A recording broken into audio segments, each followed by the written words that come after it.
These 4 brilliant video moments of Marjorie Taylor Greene getting every bit of the comeuppance she deserves are going to make your day. Marjorie Taylor Greene has a problem with law enforcement. She hates them because she doesn't understand them. She's just like Donald Trump. She thinks they only exist to go after her enemies, and Democratic Congressman Eric Swalwell knows exactly how to point that out. I'm disturbed about a recent tweet from the former president that says Republicans in Congress should defund the Department of Justice and the FBI.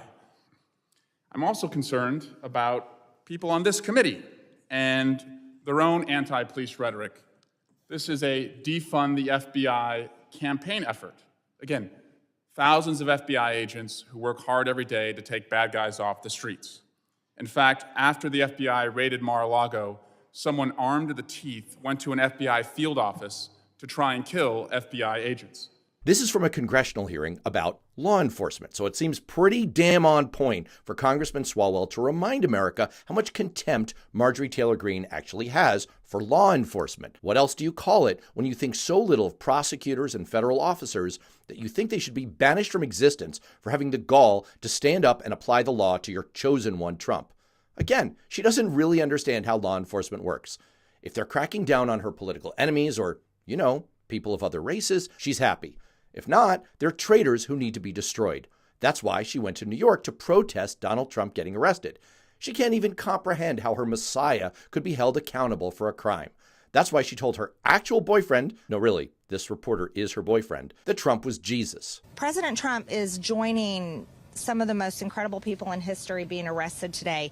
Nelson Mandela was arrested, served time in prison. Jesus was arrested and murdered by the Roman government. He's done nothing wrong. He's done everything right. By the way, that wasn't even one of our 4 videos. It's a bonus. Just too good to pass up. But back to the hearing. After Eric Swalwell used Marjorie Taylor Greene's own actions against her, she started lashing out at him and Homeland Security Mayorkas.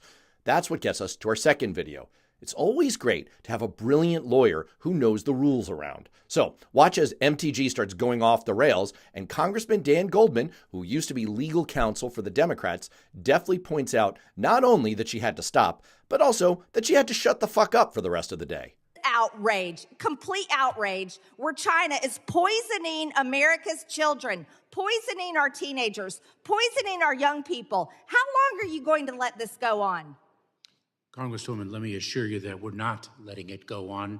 We are fighting this. No, I reclaim my time. You're a liar. You are letting this go on, and the numbers. Well, no, obviously. Actually, I want you to take the words of the speaker down. So in making a ruling on this, it's pretty clear that the rules state you can't impugn someone's character. Identifying or calling someone a liar is unacceptable in this committee. And I make the ruling that we strike those words. Sorry, just a point of order, legitimate question. Did you move to take the words down or to strike them, Mr. Thompson? Take them down. My understanding is if words are taken down, that means that the member can no longer speak in whatever the proceeding is that those words were said. Personal inquiry, point of personal inquiry. There's no such thing. Stand by just a second.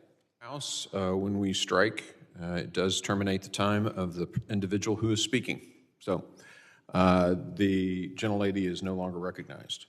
By the way, the chairman of the committee there, that's Congressman Greene, he's pretty pissed off behind the scenes. It's come out that he thinks she should be kicked back off committees again because she's such an embarrassment. That's her own ally in Congress. But the key point is Marjorie Taylor Greene loves rules and laws when they don't apply to her own behavior or her political allies, and she thinks law enforcement is great when she's able to play the victim and try to sick the cops on her enemies.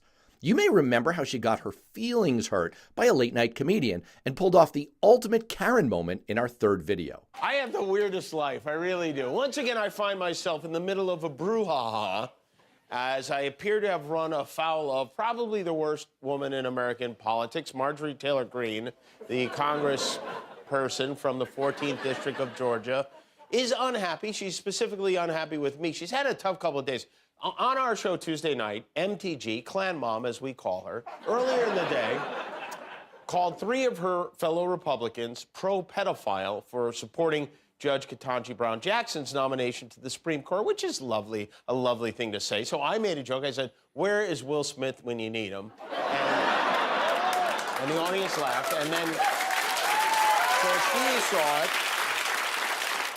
and she decided she was going to try to get some political mileage out of this. This is what she does instead of working. She tweets. After she saw it, she tweeted, ABC contacts my employer. This threat of violence against me by Jimmy Kimmel has been filed with the Capitol Police. She called the police and reported this. Not only did she call the police, she called the same police she voted against giving a congressional gold medal to for defending our Capitol against the insurrection. She helped incite on January 6th. That's who she called, the people she wanted to defund. It's amazing how quickly you can go from these liberals who can't see anything anymore to, what'd you say? I'm calling the cops.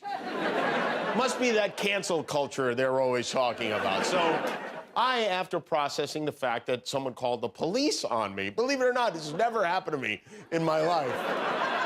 I tweeted back, I wrote, "Officer, I'd like to report a joke."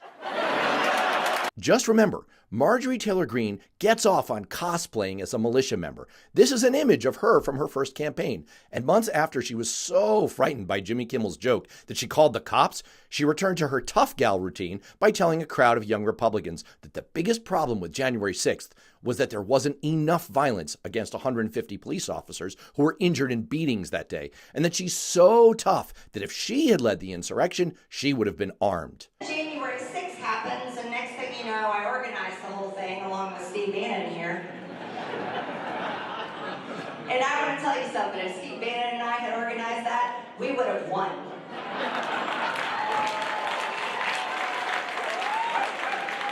Not to mention, it would have been armed. Yes, that was another bonus clip. Here at the Blue Amp channel, we're great at political analysis, not so good at math. Which brings me to our fourth video. Because the thing about Marjorie Taylor Greene isn't just that she thinks the rules only apply to other people like her political heroes, Donald Trump and Clarence Thomas. It's that when there's no brilliant congressman like Eric Swalwell and Dan Goldman, or a brilliant comedian like Jimmy Kimmel, around to point out how ridiculous she is, she has a knack for just doing it to herself. All right, well, as you know, Marjorie Taylor Greene is a fan of Nazi analogies, and this one, like so many of hers, went horribly wrong. Not only do we have the D.C. jail, which is the D.C. gulag, but now we have Nancy Pelosi's Gazpacho police spying on members of Congress, spying on the legislative work that we do, spying on our staff, and spying on American citizens that want to come talk to their representatives. Yes, she said gazpacho, a delicious cold soup. CNN politics reporter Chris Cillizza is here. Sorry. With more. Chris, she owes an apology to gazpacho, as I think It's delicious. It's chilled tomato soup. I know. Allison. I love it. I love it. All right, let's go through. I think we have some full screens here that we can run. Let's go through some of the reaction to this because it's worth doing. I say Alexandria Ocasio-Cortez. At least she leads by example. She clearly banned all books from her house years ago. Okay, yeah, it's solid. Solid. Let's keep going. Now, this is my favorite one, mostly because I love Berman. A police force that only handles cold cases. The Gazpacho. That's brilliant. It is brilliant. Her ideas about the rules and the laws and who's being persecuted and who is not are so crazy that you could almost dismiss them as being the ravings of a lone nut. But here's the thing. She's not alone. She may be the most ridiculous Republican member of Congress, but she's just saying what the rest of them all think. She is the Republican Party. Ultimately, we just have to defeat these people in 2024, and we better, or they might bring down the Gazpacho on us.